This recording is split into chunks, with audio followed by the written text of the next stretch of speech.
Esta conferencia comenzará a grabarse. Buenas tardes. No se trata de una conferencia, sino de un acto que esperemos que sea agradable. Sean bienvenidos al Colegio de Doctores y Licenciados en Filosofía, en Letras y en Ciencias de Madrid. Mi nombre es Roberto Salmerón, soy el decano de la Junta de Gobierno y me complazco en recibirles y en decirles que esta es su casa.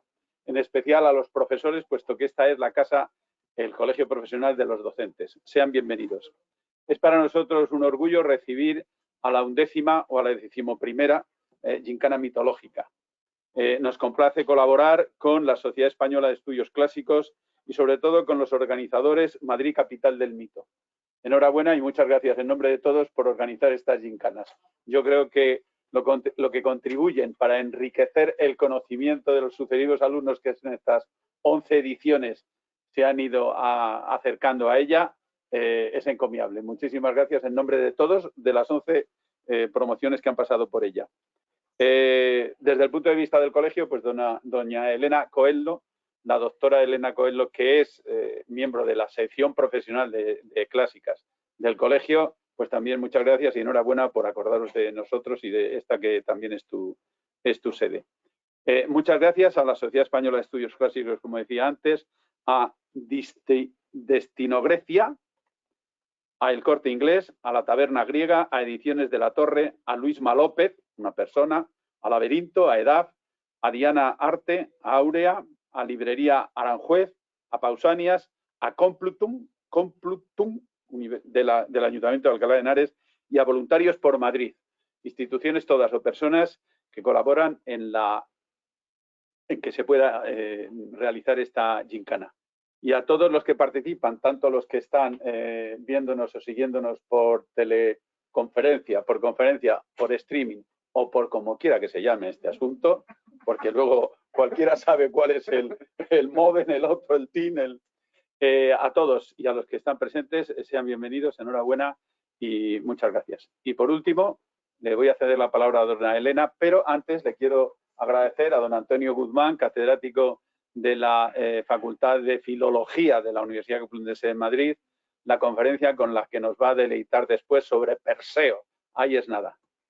Perseo, antes que una constelación o que unas estrellas o algo por el estilo que hay por ahí, es un mito de la antigüedad de la Grecia antigua, que como saben ustedes todos es uno de los pilares de la constitución de la civilización occidental en la cual nos encontramos y de la cual disfrutamos. Muchas gracias. Elena tiene la palabra. Muchísimas gracias.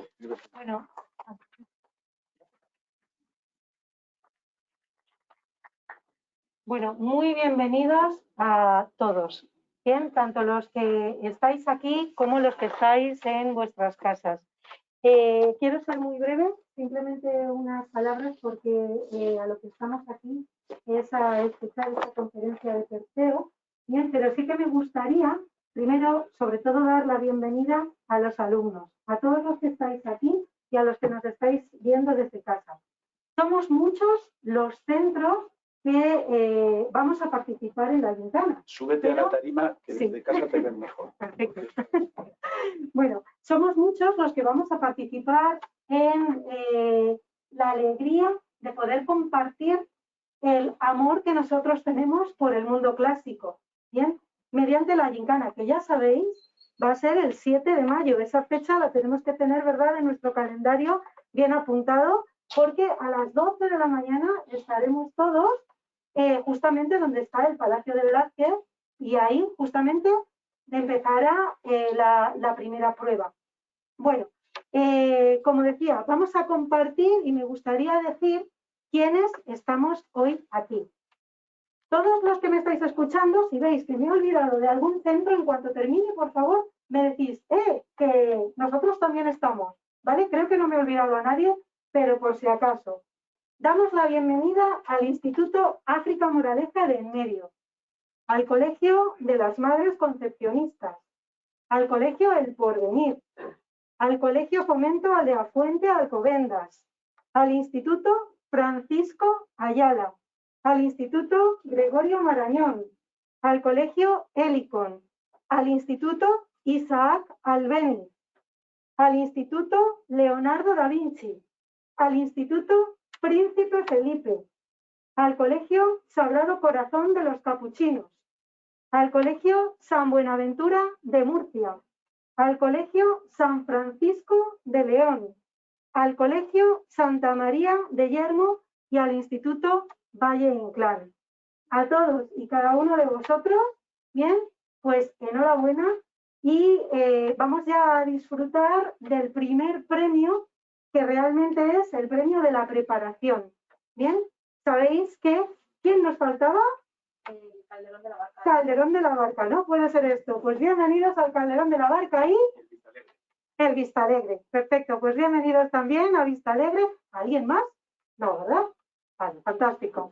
Bueno, pues como os decía, bienvenidos a todos y vamos a empezar desde ya a calentar motores. Vamos a empezar a prepararnos para el día de la gincana. Ya sabéis que la temática es la de Perseo. Bueno, pues vamos a aprender muchas cosas y para ello tenemos aquí, como nos ha presentado antes nuestro querido decano, don Roberto Salmerón, al profesor don Antonio Guzmán, que como nos han dicho ya, es profesor de Filología Griega en la Facultad de Filología de la Universidad Complutense de Madrid.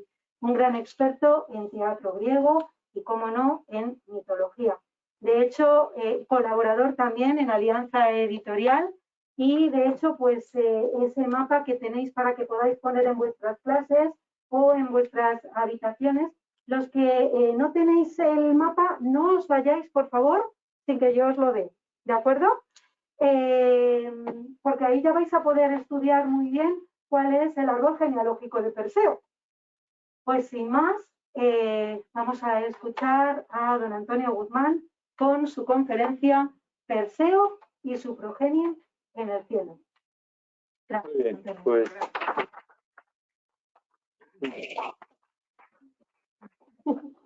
Bueno, pues buenas tardes a todos. En primer lugar, gracias al Colegio de Doctores y Licenciados, ¿no?, magníficamente representado por su decano, a quien agradezco también naturalmente sus cariñosas y amables palabras, y a Elena Coello como, en fin, alma mater un poco también, ¿verdad?, de estas iniciativas, junto a otras profesoras y profesores, algunos de los cuales son conocidos y amigos incluso desde hace tiempo, ¿verdad?, aquí presentes, y naturalmente también a quienes estéis aquí quizá por primera vez, y a quienes, en fin, gracias a la tecnología, etcétera, etcétera, pues nos están siguiendo en este momento desde su casa, desde su centro de trabajo, etcétera, etcétera. Antonio, ya es habitual que el que hable se pueda bajar la mascarilla, sí, si quieres, para que se te oiga. Lo voy a hacer un poco porque, gracias. Efectivamente, creo que se transmite mejor, ¿no?, bajando la mascarilla que con la mascarilla. A mí incluso me cuesta efectivamente oír de demás. Bueno, pues como iba diciendo, gracias a todos, evidentemente. Yo lo que voy a decir es poco, no es tan importante. Aquí lo que pasa es que dejándose llevar del cariño, pues los que me han precedido el uso de la palabra ya dicen cosas muy importantes. Yo voy a hacer un poquito más coloquial.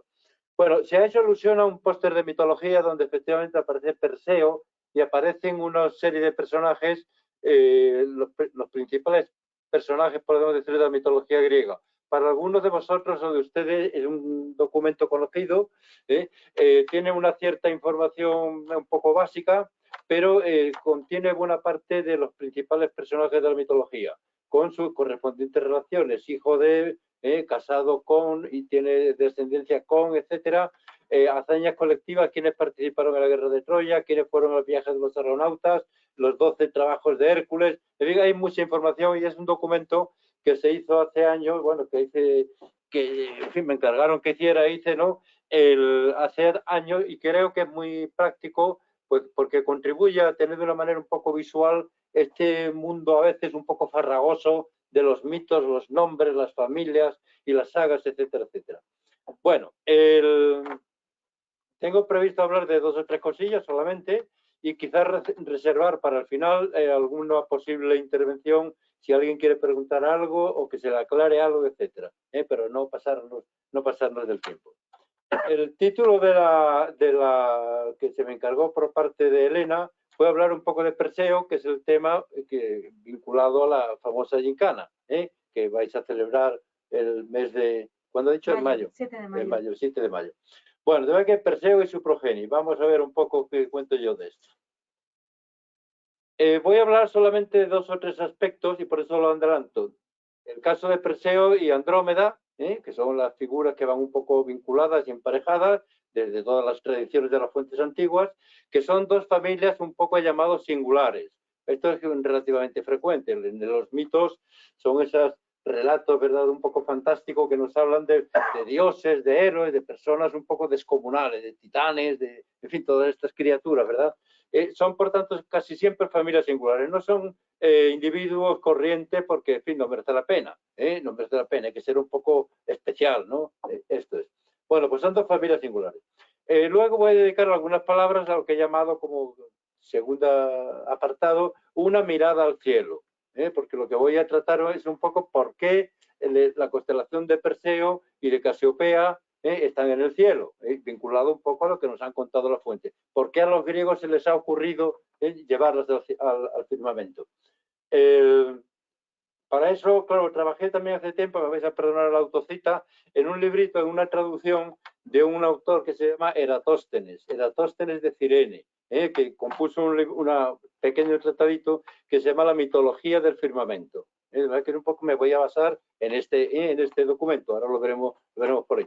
Este Eratóstenes era un hombre curiosísimo, porque gracias a él, mejor dicho, él, haciendo un cálculo de la luz, la sombra que proyecta un palo en Asuán y otro en la desembocadura del Nilo, pudo calcular con bastante precisión el radio y el diámetro de la circunferencia de la Tierra, por una regla de 3 elemental. Si tal un palo de 1 metro proyecta en un sitio una sombra perpendicular en Asuán prácticamente, es decir, 0 grados, si la desviación en el otro sitio son tantos grados, sabiendo que la circunferencia en cualquier parte, everywhere, mide 360 grados, pues bueno, lo tengo que decir, si yo conozco la distancia de Asuán hasta la desembocadura en estadios, en kilómetros, diríamos hoy día, equivale a tanto y son 7 grados, pues los 360 grados son los otros. Bueno, es un hombre absolutamente ingenioso. Curiosamente, algunos de los profesores que aquí estáis, claro, naturalmente sois filólogos, como yo mismo, ¿no? Bueno, pues este era Eratóstenes, al que llamaban el beta.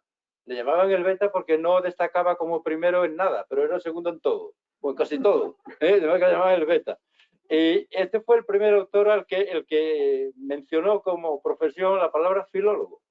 Ya a veces a algunos de mis decanos le he dicho, en fin, que por qué no cambiamos de patrón, por lo menos, en fin, lo pasamos un poco más secular, en vez de ser el patrón de filología, pues que sea una mención por lo menos a Eratóstenes, ¿no?, que fue el que acuñó por primera vez la palabra filólogo. Bueno, de verdad que voy a hablar un poco también de este autor, es un autor un poco relativamente tardío y tiene esta obrita simpática, curiosa, etc.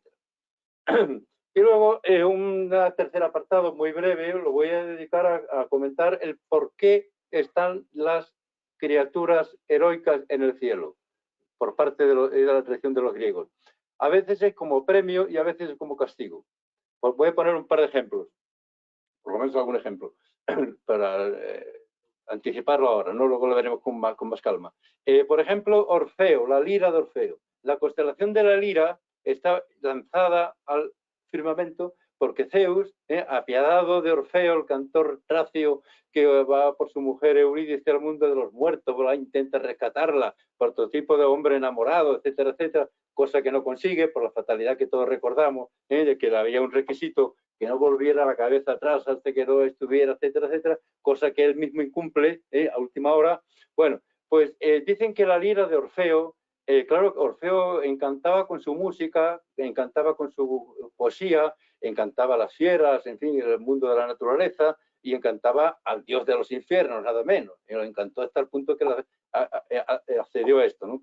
Bueno, pues la lira de Orfeo dicen que cuando Orfeo fue decapitado por los basárides, unas criaturas descomunales también, ¿no?, pues su cabeza bajó por el río Ebro, el río Ebro de Lesbos, de la isla, y seguía cantando, seguía cantando. Y la propia lira seguía tocando, seguía sonando. Y Zeus, para que todo el mundo recordara al cantor tracio, Orfeo, etcétera, como premio en recuerdo de Orfeo, la lanzó al firmamento y es la constelación de la lira. Bueno, pues esto es lo que trata un poco este librito de Eratóstenes, junto con otras documentaciones y demás. Bueno, en otras ocasiones, en cambio, es al contrario, es porque se castiga a un personaje. por envidioso, por celoso, en fin, por bárbaro, por lo que sea. Y también para alejarlo definitivamente, pues Zeus lo que hace es que le manda a meter al firmamento, a meter al firmamento y abandona la tierra, etcétera, etcétera. Bueno, de verdad que las tres pequeñas cositas de las que voy a hablar son estos aspectos. Las dos familias son, naturalmente, la familia de Andrómeda y de Perseo, que son los que van a protagonizar la saga importante. Andrómeda es una princesa, hija de unos príncipes etíopes que se llaman Cefeo y Casiopea. Cefeo, los nombres a veces, claro, son nombres más o menos bonitos, o sonoros, o no sonoros, etcétera. Cada cual tiene su pedigrí. Recuerdo, en fin, para algunos que sois más jóvenes, que habitualmente los nombres griegos antiguos son nombres parlantes, muchos de ellos. Por ejemplo, Prometeo. Prometeo es un titán, pero Prometeo, pro significa de antemano y metis significa en griego inteligencia. Metis, la diosa Metis. Entonces Prometeo es el titán previsor, el que sabe las cosas antes de que ocurra. Su hermano es un imbécil que se llama Epimeteo. Epimeteo es el que ve las cosas después de que han ocurrido. Como yo digo, el que acierta la quiniela los lunes, cuando ya ha pasado el desarrollo, Epimeteo. Estos dos titanes, como recordáis, tienen una enorme presencia en la literatura, en la mitología y en las bellas artes, hasta las pinturas, etcétera. Tienen que ver con el Prometeo, es el benefactor de la humanidad. Son los que le van a dar a todas las criaturas las diversas facultades, y al hombre le van a dar el fuego y la inteligencia. El fuego físico, pero con el que se hacen los cacharros y la fragua y se cuecen los alimentos, etcétera. Pero además, sobre todo, el fuego simbólico. El fuego es la inteligencia. Y Prometeo es el titán benefactor de la humanidad. Bueno, pues ahí tenéis dos nombres parlantes. Prometeo y luego el hermano Epimeteo. Lo que pasa es que en el reparto Epimeteo fue el que primero hizo el reparto. Recordáis el relato en el Protágoras, en Luciano, en Esquilo, en Prometeo de Esquilo, etcétera, ¿no? A unos animales los hace muy prolíficos, pero muy pequeñitos. A otros los hace muy grandes, pero menos prolíficos. A otros les da alas para que vuelen. A otros les da nada que vivan subterráneos, otros que vivan acuáticos, etcétera. Pero llega la idea se acaba el reparto y a Epimeteo se le ha olvidado darnos nada a los hombres. Y los hombres somos ni muy prolíficos, somos medio imbéciles, nacemos indigentes, no podemos hacer nada, no sabemos nadar, no sabemos volar, no sabemos nada. El destino para el hombre era fatal. Hasta, menos mal que viene Prometeo, se apiada del hombre, y entonces roba a Zeus, bla, bla, bla. Sí, el mito, como veis, es este. Pero en fin, no voy a hablar de los mitos de Prometeo, y eso lo leéis en el cuadro ese de mitología que está por ahí circulando. Bueno, entonces, ¿a qué iba yo? Sí, a decir que Cefeo y Casiopea son dos reyes de Etiopía, No, iba diciendo que los nombres griegos suelen ser parlantes. Ahí no quiero perderme. Bueno, y Andrómeda es, por tanto, la hija. Y por otra parte, Perseo, el que definitivamente luego va a ser pareja de Andrómeda, no lo quiero ir adelantando, tiene una progenie un poco más accidentada. Es hijo de Danae y de Zeus. Bueno, Zeus ya sabe que es un dios, un don Juan. Esto es algo característico de los dioses griegos. Es una mezcla de lo más exquisito, de lo más sublime y de lo más frívolo. Y el prototipo, desde luego, es Zeus. Zeus. Bueno, pues Zeus con Danae conciben a Perseo, ahora veremos cómo, pero a su vez, antes, los padres de Danae fueron Acrisio y Eurídice. Acrisio y Eurídice, dos nombres. Eurídice hay varias de la mitología, no hay que confundirlos. No hay que confundirlos. Bueno, ahí lo tenéis ahí un poco en la ficha y ahora voy a comentar un poco, si me deja el ratón, pasar a la siguiente diapositiva. Aquí parece. Dale a la rueda, a ver. Ahí es que sí. Bueno, entonces vamos a ver algo de Cefeo, de los padres de Cefeo y Casiopea. Hay un relato fragmentario, porque no es una obra conservada, el fragmento 392 de un filólogo que se llama Nauk, según el relato de una obra no conservada íntegra de Eurípides, fueron los reyes de Etiopía y padres de Andrómeda, como acabo de decir. En especial, Casiopea se jactaba de ser más hermosa que las Nereidas.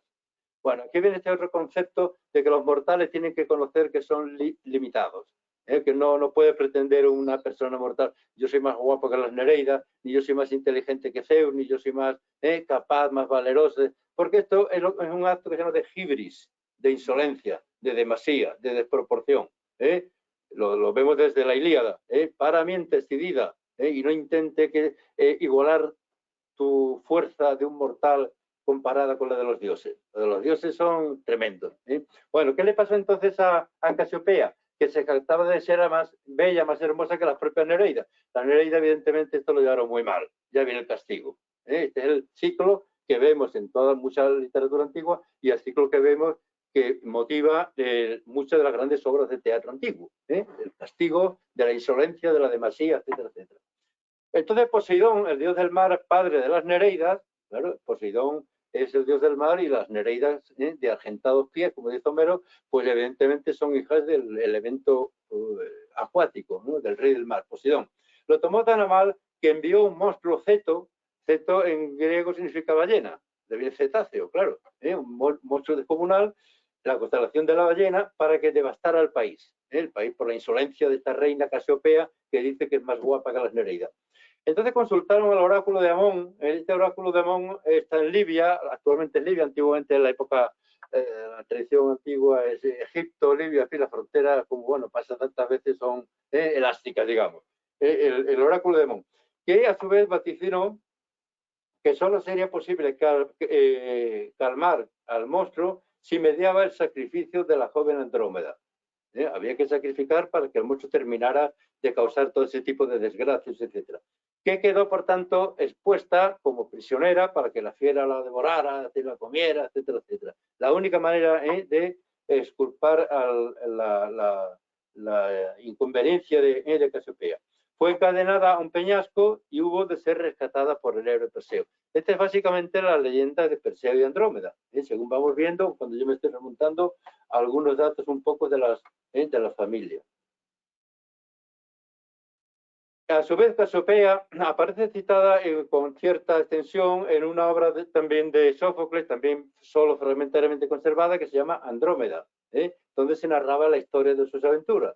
Que los estudiosos lo que hacen es recopilar información de los datos que se tienen. A veces son exhaustivos y a veces son fragmentarios. Bueno, cuando Cefeo abandona Andrómeda, aparece el Perseo de regreso, que venía de enfrentarse con las gorgonas, especialmente lo vamos a ver ahora, la gorgona Medusa, la que le corta la cabeza, etcétera, y se enamora de la muchacha, un elemento un poco romántico, la que encuentra allí, ¿verdad?, en la isla, mata al monstruo, evidentemente Perseo, bueno, y ya pues un happy end, ¿no?, supuestamente, un final feliz. De todas maneras, lo cual es muy frecuente en las versiones antiguas de los mitos, sabéis que no hay mitos canónicos, que no hay un mito que cuente el relato de manera unívoca y definitiva. Lo normal es que haya fuentes diversas, se racionalizan los mitos, se critican, se revisan. Además que el mito está en cierta manera en un permanente estado líquido, de liquidez, lo cual a su vez, bueno, pues presenta aspectos contradictorios probablemente en algún momento, pero enriquece también las lecturas que se han hecho del mito antiguo por parte de los estudiosos posteriores.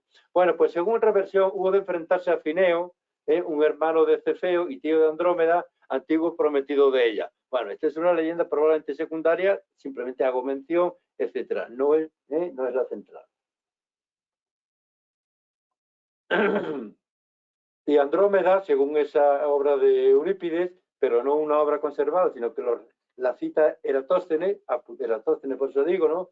Una vez salvada por Perseo, no quiso volver con sus padres de Etiopía, claro, que se marchó con su chico, ¿no? Se fue a vivir con este Argos, claro, después de que la había librado del monstruo, etcétera, etcétera, la madre la había expuesto a la fiera, lo que hizo fue volverse.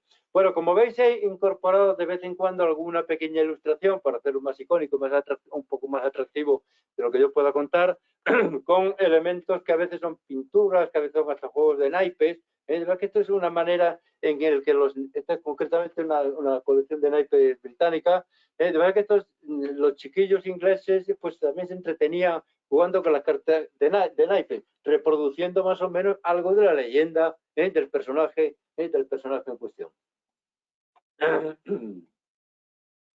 Bueno, de verdad que son los 3 o 4 datos esenciales de la familia de Andrómeda. De la familia de Perseo, he mencionado los nombres de Acrisio y Eurídice. Ya digo que esta Eurídice no es la de Orfeo y Eurídice, por ejemplo, ni otras Eurídices. Estas dos criaturas, Acrisio y Eurídice, no fueron catasterizados. Catasterizados es una palabra que quiere decir transformación en astro, claro, a lo que, como empezaba a hablar, elevado a la categoría de astro como personaje ya inmortal, etc. Y fueron estos los padres de Dánae y abuelos maternos de Perseo. ¿No? Que es el esquema: Acrisio y Eurídice, padres de una chica, Dánae, y abuelo de Perseo, porque Perseo es hijo de Dánae. Bueno, Acrisio estuvo enfrentado a su hermano gemelo. Este tema de los gemelos en la mitología, tanto la griega como romana, es muy frecuente. Hay muchos personajes gemelos que se pelean a veces hasta en el seno materno, que discuten, que se enfrentan, etcétera, etcétera. Rómulo y Remo, pues, Teocles y Polinice. Bueno, aquí tenemos estos dos también. Enfrentados a su hermano gemelo Preto, como Teocles y Polinice, inventaron el escudo, porque dice que se peleaban ya en el seno materno. Y entonces se le ocurrió a uno de ellos, para defenderse, inventar el escudo. Evidentemente, estos son los relatos míticos, que son a veces ingenuos, ¿no? Que no contienen verdades históricas, son verdades simbólicas. Es decir, se trata un poco de contar algo, ¿no? Pero no necesariamente a histórico, etc. Bueno, pues este Acrisio, el oráculo, sabéis que los griegos no hacían casi nada sin el oráculo, Ananke, Otige, Utco y Mahontai, ¿no? Contra el destino ni siquiera los dioses pueden combatir. Hasta los dioses están sometidos al oráculo del destino. Un oráculo le vaticinó que su nieto, el nieto de Acrisio, le arrebataría el trono. Así que encerró a su hija Dánae en una torre de bronce. Es un tema literario que aparece en muchas literaturas occidentales posteriores. El padre celoso de que su hija vaya a tener, a veces tiene relaciones incestuosas con su hija. En fin, esto es un mundo complicadísimo. Enomao, rey de Pisa, etcétera. Bueno, pues el caso es que Acrisio encierra a su hija Dánae en una torre de bronce. La iconografía, que vamos a ver ahora algunos ejemplos, recoge precisamente eso: el encierro para que no tenga contacto con ningún hombre, para que no tenga descendencia, porque el oráculo dice que si tiene descendencia, su nieto le va a dar muerte al rey. Sabemos, y aquí está el caso de Edipo, que todos recordamos: contra el destino no se puede luchar. Contra el destino esto va a acabar. Bueno, Zeus, Júpiter, se metamorfoseó en lluvia de oro para acceder a ella. La manera de, claro, Zeus, enamorado de Dánae, Dánae está o en una caja o en una cueva, en un castillo, en fin, depende, la iconografía la representa en varios sitios. Se presenta en forma de lluvia de oro para acceder a ella y fundarla, ¿no? Pero Acrisio, dudando de la paternidad de Júpiter, ¿no? De su nieto, porque Preto pudo seducir a Dánae, según se decía antes, encerró a la madre y al niño en un cofre o cesta y los arrojó al mar. Aquí tenemos un relato aparentemente coincidente con otros relatos míticos de la madre que se expuesta con el niño a las olas, al mar, al río, etcétera, etcétera, en otras mitologías. Aparecieron en una isla, en la isla de Sérifos, donde fueron rescatados por unos pescadores, un tal Dictis. Hay una obra perdida, fragmentaria, que se llama los Dictigilcoi, los que están tirando de la red, están repescando a Dánae con su pequeño hijo, etcétera, ¿no? Bueno, en algún texto latino se dice que desembarcaron en el Lacio. Bueno, esto probablemente es una recreación tardía de época romana, bueno, pues para asumir la deriva latina, ¿no? de algunos de estos personajes. Bueno, de estos relatos literarios, míticos literarios, pues hay como complemento, pues otros testimonios sobre todo en la cerámica ática, en mosaicos romanos. Hay la película, esta famosa Fuga de Titanes, hay videojuegos, hay juegos de cartas, de manera que, como empecemos a tirar del hilo, vemos que hay una pervivencia notable de estas historietas, de estas leyendas y de estos personajes. Para no hablar solamente, en fin, simplemente para hablar, pues os he traído aquí una pequeña reproducción, una cartera del pintor Triptólemo del año hacia el 490 a.C., bastante antigua, en el Museo Hermitage de San Petersburgo, en el que se ve a Dánae recibiendo una especie de lluvia de oro, que es Zeus metamorfoseado en lluvia de oro. En lluvia de oro. Y a su vez, en la otra cara tiene a Danae en el arca, metida en el arca por su padre, condenada en el arca a ver si se desaparece. Este tratamiento iconográfico, como sabéis, es importante porque nos refleja cómo han ido generaciones sucesivas visualizando el relato del mito. Bueno, en la tradición medieval, fijaos hasta qué punto con este elemento, ¿no?, del del Ovidio moralizado, el cristianismo lo que hace es que algunos de estos mitos paganos los transfiere a una lectura cristianizada. Bueno, pues en cierta tradición medieval, Danae, que concibe a su hijo sin intervención de varón, en la lluvia de Zeus, fue asociada a la Virgen María, nada menos. Y hay documentos y relatos y textos en este sentido. Aunque posteriormente se la vinculó más bien a la mujer que ambiciona riqueza, que ambiciona oro. Vamos a ver que algunos de los pintores la reproducen bien ella misma, bien alguna sirvienta, etcétera, casi con una manta recogiendo el oro de la lluvia de Zeus, recogiendo monedas, ¿no? Aquí tiene una reproducción famosísima, un poco fuerte, ¿no?, pero y potente, ¿no?, de Klim. Klim, cómo Dana está medio dormida y cómo está siendo fertilizada, por decirlo de alguna manera, por estas monedas de oro, por estas lluvias de oro. Que sea un poco, pero está haciéndose eco Klim de esta leyenda tan potente, ¿no?, de Perseo y Danae. Bueno, y la iconografía de la lluvia de oro sobre Danae, pues digo que hay Correggio, Rembrandt, Tiziano, en el Museo del Prado, Tintoretto y más tarde Klim. Esta es la imagen de Klim que, como digo, es muy potente y, bueno, no, es la anterior. Aquí he puesto simplemente 4 o 5 modelos sacados de libros de arte, ¿no?, de Google. La Danae de Correggio, algunas las vemos un poquito más púdicas, otras menos pudorosas, pero bien, cada artista la trata de una manera, ¿no? De 1531. La de Tintoretto, esta es muy curiosa porque suele aparecer normalmente el momento en el que Danae está en el lecho, etcétera, acompañada de algunos amorcillos, pero otras veces es una criada, una sirvienta. Una sirvienta que está con ella, pero la sirvienta lo que le interesa es pillar monedas, ¿no? De verdad que en alguna, si lo veis con detalle o lo ampliáis, lo encontraréis.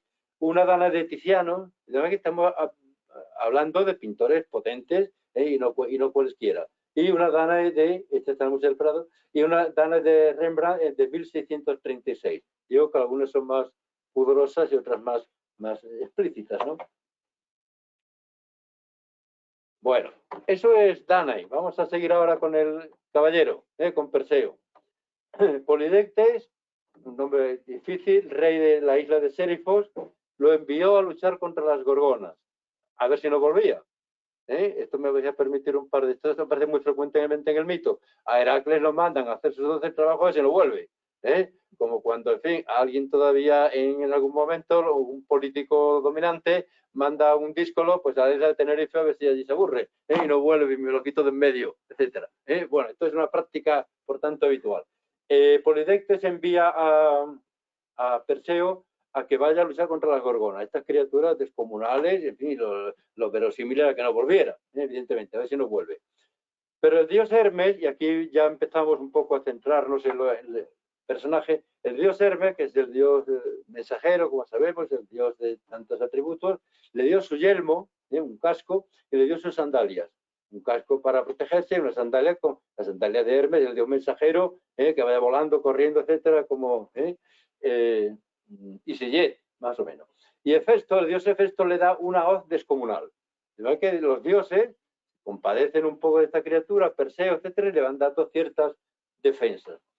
Y el encargo que tiene, como he dicho, es traer la cabeza de las gorgonas. Lo que pasa es que las gorgonas son inmortales, menos una, Medusa.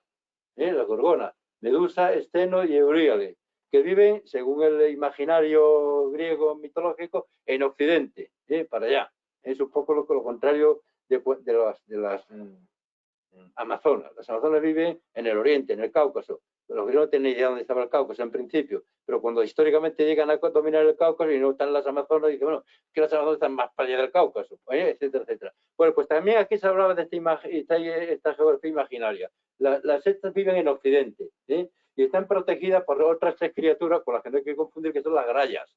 Estas grallas disponen de un solo ojo y un solo vidente, pero intercambiable, se lo intercambian. una especie de prótesis previa al momento este. Bueno, y están montando guardia y la que monta guardia es la que tiene el ojo disponible, claro. Entonces Perseo le robó el único ojo que tenían las tres mientras se lo pasaban y lo arrojó al lago Tritónide. Al lago Tritónide.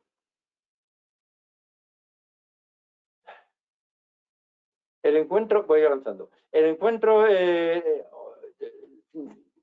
Perseo con muchos personajes en el mito, no solamente con las gorgonas, etcétera, y con Andrómeda, etcétera, también tiene encuentro con otros personajes. Por ejemplo, uno famoso es Atlas, y Atlas queda petrificado a la vista de Medusa. Una vez que le ha cortado la cabeza, Perseo a Medusa, aún cortada la cabeza, sigue petrificando. Este es un tema literario muy bonito. Borges tiene unas páginas preciosas sobre la mirada de la gorgona, este concepto de ver y ser visto, o ver que no te vean. En fin, hay unos juegos ahí muy sutiles. Bueno, el encuentro de Perseo con la Andrómeda encadenada, le dice una frase muy bonita. Dice, tú, le dice Perseo, no digna de estas cadenas, sino de aquellas con las que se unen entre sí los deseosos amantes. Fijaos que es un tono muy romántico y muy le va a liberar, pero dice, tú no eres impropia de que estés encadenada de esta manera. Bueno, por primera vez se anuncia que los corales son las algas petrificadas por efecto de Medusa. Esto es lo que dice Borges. Los corales son, dice, los corales son como las algas, como si se hubiera petrificado Medusa. Qué bonita metáfora de Borges. Bueno, este concepto, como digo, de mirar y ver, hacerse invisible, porque Perseo se hace invisible precisamente gracias a su casco y a otras estratagemas. Estratagema. Cuando va al encuentro de la Medusa no anda mirando a Medusa, anda marcha atrás, pero lleva el casco bruñido y está viendo la imagen de la Medusa por donde está la Medusa, pero no la está mirando directamente, porque Medusa lo petrificaría también. De verdad que todo esto, fijaos, que tiene una ingenuidad el relato, pero por eso es lo que lo hace precisamente, en fin, refinado. Refinado. Bueno, me estoy pasando de tiempo, yo es que me enrollo mucho, me vais a perdonar, pero es que me enrollo mucho. Bueno, Perseo queda libre de dicho efecto porque contempla indirectamente la imagen de la Medusa, como he dicho, reflejada en el escudo bruñido que le dirá Atenea. Y además, como he dicho, que no tengo aquí puesto, pero vamos, como me lo sé o cuento, porque se dio la espalda y iba marcha atrás, en busca de la Medusa. Bueno, de la sangre de la capitada Medusa nacen nada menos que el caballo Pegaso y otros hermanos de Pegaso. Esa criatura que tenemos también la mitología muy... Tenemos en el escudo de la sociedad española estudios clásicos, ¿no? El caballo Pegaso. Bueno, al final Fineo, tío y pretendiente de Andrómaca también quedan petrificados. Bueno, otra vez el castigo de este Fineo. Quizá una de las representaciones, lo mismo que he hablado de Danae, ¿no? en la pintura, quizá uno de los más potentes es el Perseo de Benvenuto Cellini, de 1554, esta pieza magnífica en la que aparece con su espada, con su casco, con sus sandalias y con la cabeza de Medusa. Con la cabeza de Medusa que lo ha conseguido. El relato está, además de en estos autores, Eratóstenes y otros que he utilizado, muy bonito y muy al alcance de cualquiera, por parte de vuestros profesores, con los que faciliten o que los podéis comentar, en el libro cuarto de las Metamorfosis de Ovidio, en los versos 604-771. De manera que leedlo en casa o que vuestros profesores os busquen la manera de conseguirlo, etc. Bueno, y con esto voy a beber agua, digo, con mucho permiso. Vamos a ir a la tercera parte, una mirada al cielo.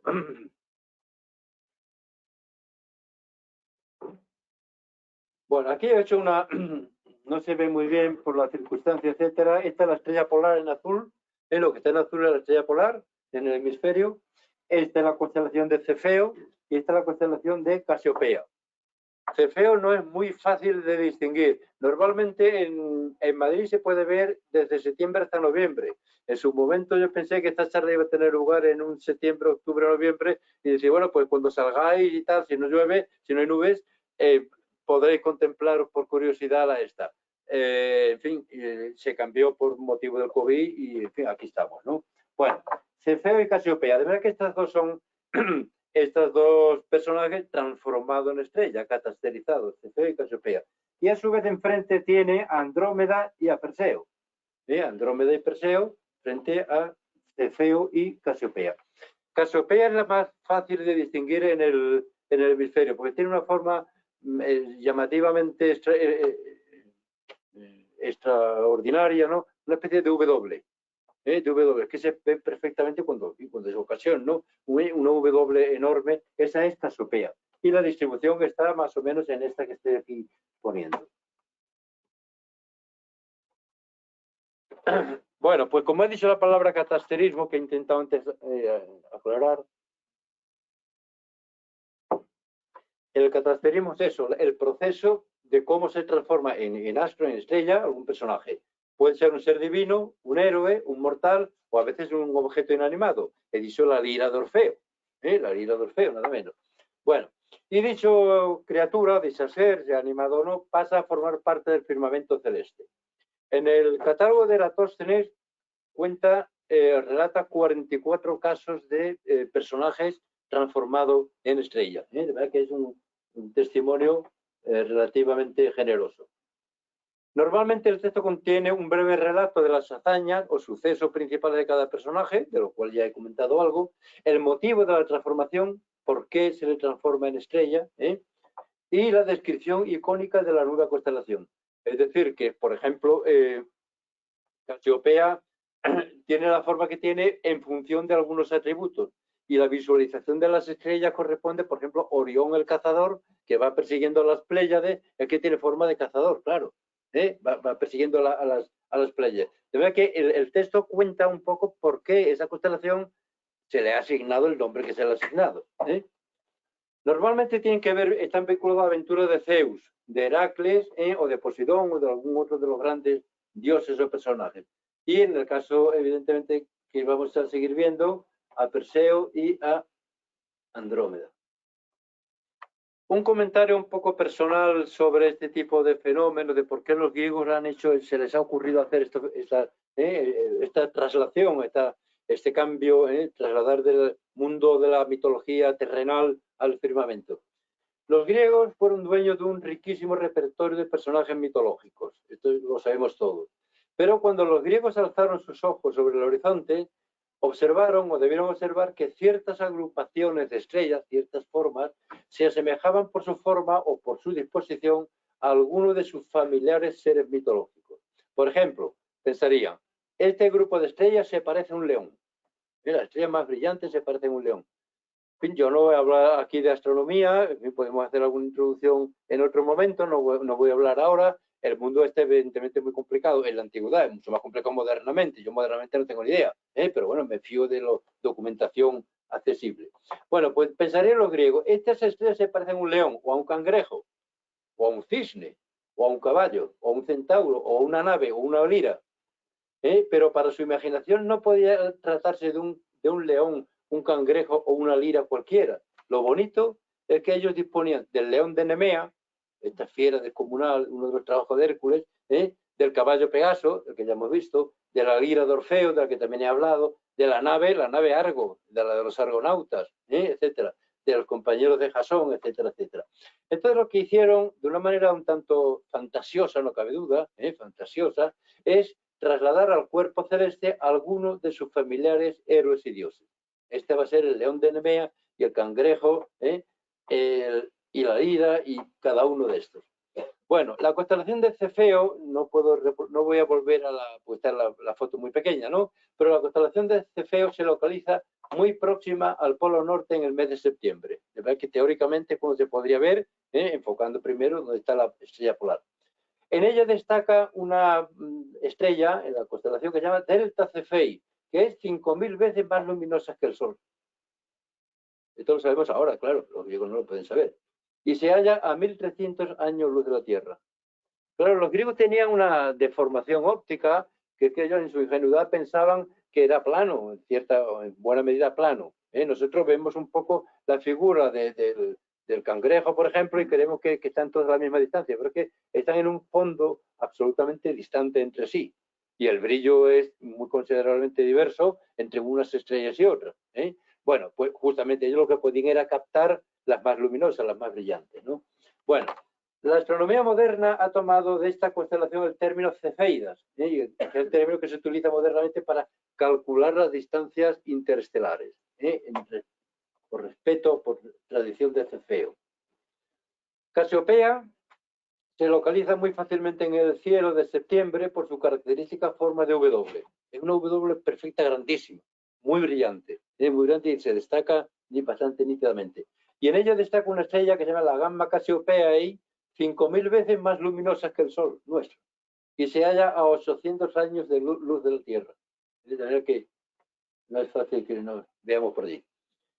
A su vez, Andrómeda, la constelación de Andrómeda, forma un conjunto mitológicamente temático con Cefeo, Casiopea y Perseo. Están vinculados por el mito y están próximas en la localización. Pero esta de Andrómeda no sobresale demasiado en el firmamento. Esto cuesta más verla. Cuesta más verla.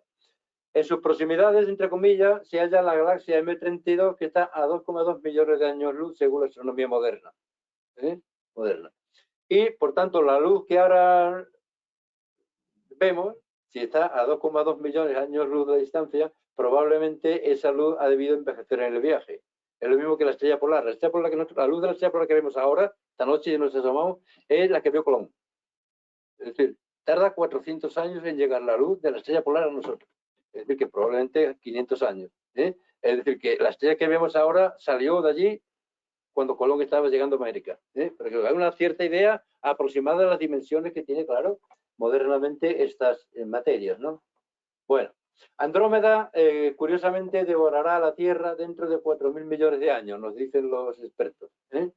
Los astrónomos han estudiado el largo historial caníbal de esta galaxia, que se va comiendo criaturas por ahí, cuyo próximo plato será la Vía Láctea, según la National Geographic de hace unos meses. Lo he leído en la National Geographic, pero bueno, es competente seguramente que lo ha escrito.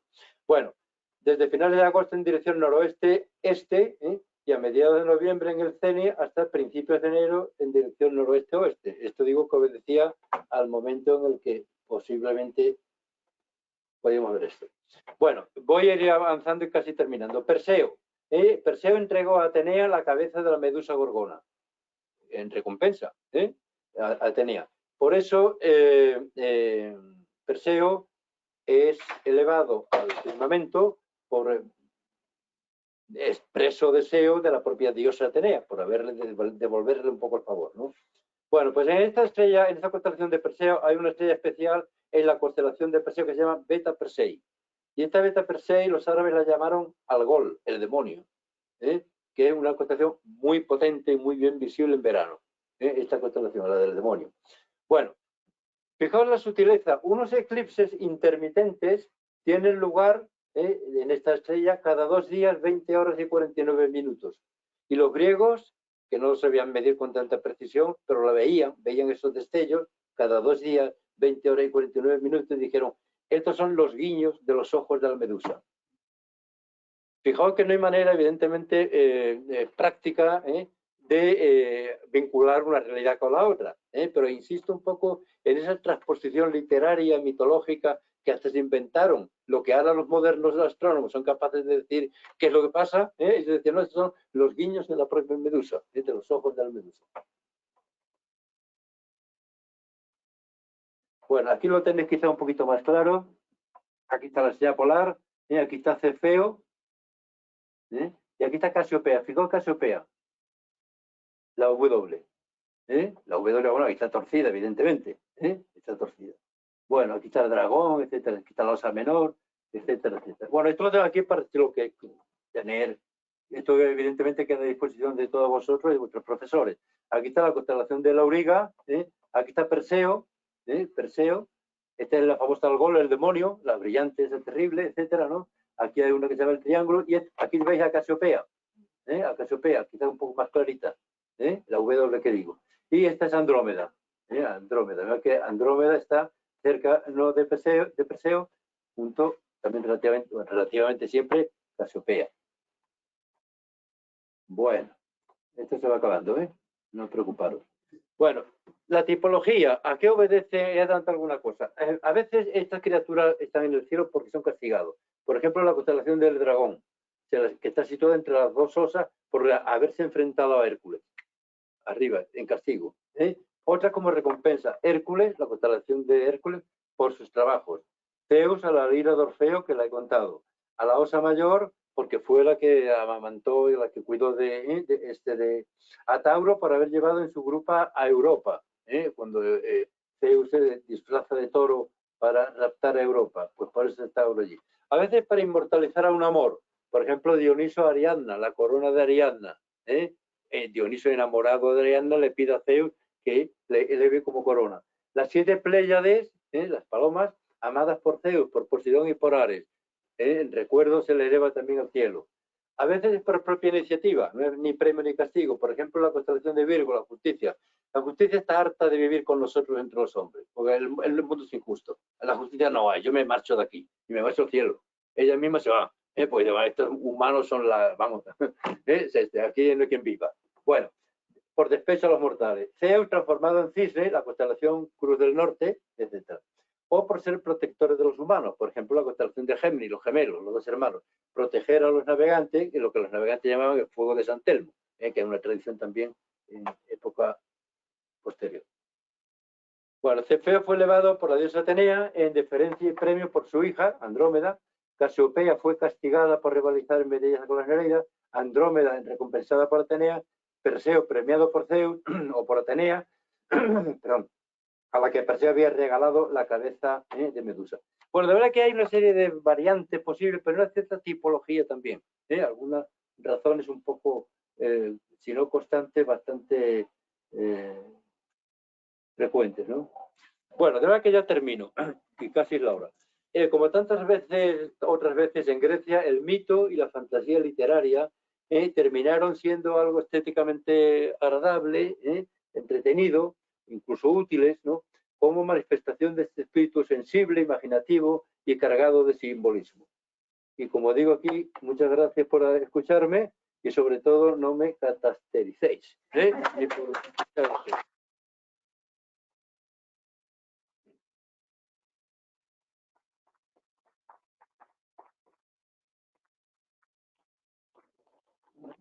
Bueno, pues... Si hay alguna intervención, queréis hacerle... No, yo la gincana, pero no sé si también puedo preguntar sobre eso. Para eso estamos aquí. Claro, lo digo, no está muy dirigida a lo que es la información, sino a la gincana de que has hablado de 3 plataformas las que has traído la información, sí, que son las principales, serían esas de las que va a tirar la gincana, o si serían, como has hablado antes, de otras versiones, también que entrarían dentro de la información para las pruebas. yo creo que mejor te contesta Elena Claro, mejor que yo. es que no es una gincana. Sí. Bueno, no sé si queréis contestar de Marita Benito. A ver, como nos decía Antonio, como la mitología no es como la Biblia, no hay libros sagrados, existen versiones diversas, todas las versiones están incluidas. En cualquier caso, normalmente la información está contenida en el diccionario de Grimal de mitología griega, que sabéis que abajo pone las fuentes para que veáis quién lo cuenta.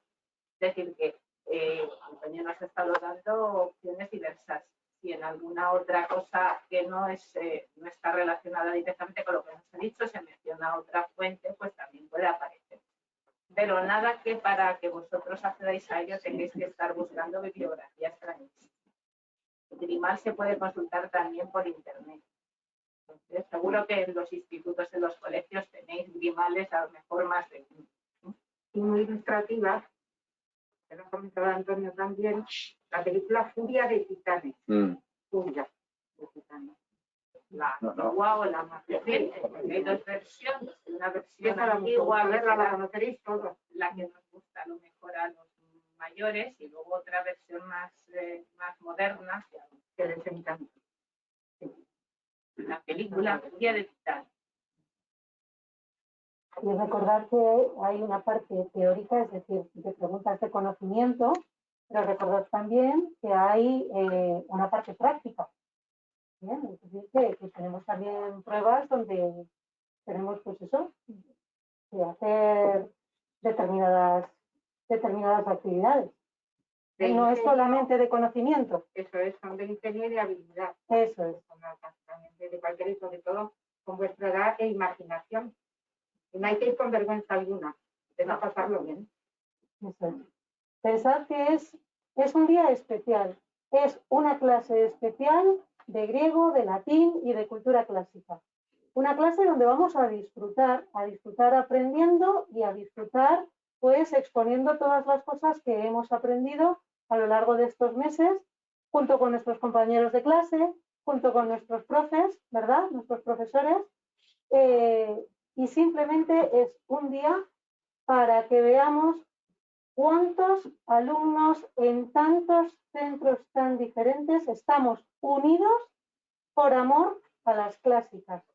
¿Bien? Las materias de las clásicas, del latín, de la cultura clásica, el griego, aunque parezca que no están de moda, son unas asignaturas importantísimas, como habéis podido escuchar con todo lo que nos comentaba Antonio, ¿no? Son materias que merecen la pena, son materias en las cuales se nos enseña qué es la vida. Perseo nos enseña qué es la vida también. Entonces nosotros estamos unidos también defendiendo, ¿cómo no?, el mundo clásico. Y para que veáis que vosotros no estáis solos, porque ahora muchas veces escuchamos muchas cosas en los medios de comunicación, ¿verdad? Como que esto no se lleva, que esto no está de moda. Para que veáis, no es verdad. Fijaos, un jueves 31 de marzo, 6 de la tarde, todos a eso de las 2:30 seguramente que habéis terminado cansados después de casi 4 días y de estar toda la mañana en clase, y después nos reunimos aquí. Y fijaos la cantidad de centros que estamos. Si os habéis dado cuenta al principio, cuando os daba la bienvenida, me ha gustado mucho que vosotros fueseis conscientes de que aquí no estamos un centro ni dos, estamos muchos más. Y no estamos todos los que se van a presentar a una La Gincana. Eso tiene mucho mérito. ¿Bien? Es decir, esto es además nuestro sí a las clásicas, nuestro sí al mundo clásico, al mundo de los antiguos griegos y al mundo de los antiguos romanos. Y ahí para que te vean desde León. Sí. Tampoco hay que hacer mucho, pero nada, simplemente es eso lo que os decía, ¿no? Que esto merece la pena. El mundo clásico merece la pena. ¿Bien? Así que hay que seguir luchando por él y sobre todo hay que seguir disfrutando de él, porque el aprender de las clásicas es aprender de la vida. Y yo os doy la enhorabuena y os felicito a todos los que estáis estudiando cultura clásica, latín y griego, porque es de valientes. Es de valientes en un mundo en el que se nos dice que esto no vale para nada, cuando vosotros os estáis dando cuenta de que eso no es así. Eso no es así, ¿no? Así que bueno, pues esto es de admirar. Y os felicito a los que estáis en casa y a los que estáis aquí. No me quiero enrollar más porque si no, ya veis. Bueno, no sé si tenéis alguna cuestión, alguna pregunta, alguna curiosidad que queráis que tenemos aquí a Antonio. Si no, cerramos la sesión. Sí, por favor. Un poco más alto, por favor.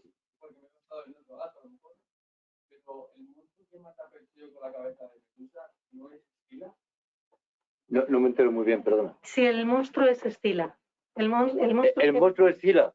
No, Escila y Caribdis es un personaje que aparece en la Odisea de Homero, que son de entre los múltiples aventuras que tiene que sufrir Odiseo en los 10 años que dura su regreso, como recordáis, a Ítaca. Cuando emprendas tu viaje a Ítaca, pide que el viaje sea largo, lleno de aventuras y de emociones. Ni a los cíclopes Poseidón ni a los lestrigones encontrarás en tu camino. Tales monstruos no existen a menos que los lleves en tu alma. Y eres tú el que te inventas muchas cosas. Bueno, etc. Bueno, ese es un pasaje muy famoso, como veis, ese de Kazansaki, ¿no? Es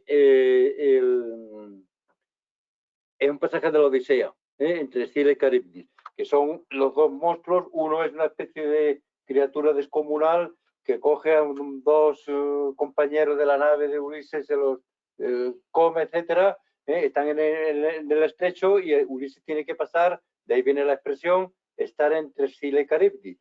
O estoy en Guatemala, estoy en Guatepeor. Si me acerco mucho a un lado, me pilla Escila. y si me alejo de Escila me pilla Caribdis, que es un torbellino vertiginoso que da vueltas, etcétera, y que se va a tragar a la nave. Pero ese es un personaje que no pertenece al relato, al mito de Perseo. Luego también es muy bonito, recomiendo que leáis la Odisea. Ya puestos a, como dice Elena, aquí hay mucho tela que cortar. Gracias de todas maneras por la pregunta. Muy bien. ¿Alguna cosa más? Por la mascarilla, si podemos Está hablar. preguntando si van a mandar la petición. Yo encantado, yo disfruto como es un lema del colegio. Va a estar en el canal de YouTube de aquí del Eso colegio, ahí está disponible. Me parece que a partir de para mañana. todos. A partir de mañana, para todos. Sí. Yo desde luego, como derecho de autor, en absoluto tengo ningún derecho de autor y naturalmente y con muchísimo gusto queda a disposición del colegio, claro que para eso. ¿Alguna cosa más? Pues nada, levantamos la sesión. Una cosita, no os vayáis por favor los que no tenéis la mochila, ¿de acuerdo? Que os la voy a dar ahora. Y gracias a todos.